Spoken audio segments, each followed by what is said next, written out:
तर मुख्यमंत्री देवेंद्र फडणवीसांनी पंतप्रधान मोदींचे आभार मानले। केंद्र सरकारकडून नव्या 10,29,957 घरांना पीएम आवास अंतर्गत मंजुरी देण्यात आली आहे। केंद्रीय ग्रामविकास मंत्री शिवराज सिंह चौहानांनी फडणवीसांना मान्यतेचं पत्र सोपवलंय। सध्या महाराष्ट्रात 44,70,829 घरं पीएम आवास अंतर्गत घरांना मान्यता आहे। मला काही राजकारण आणायचं नाही, पण 2019 मध्ये सरकार गेल्यानंतर काही काळ हे काम बंद होतं।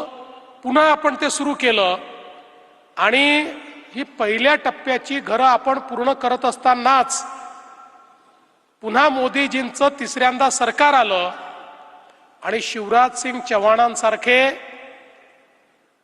एक या देशातल्या गरिबांचे लाडके नेते हे ग्रामविकास विभागाचे मंत्री झाले आणि शिवराजजींनी पहिलाच कार्यक्रम महाराष्ट्रामध्ये घेतला।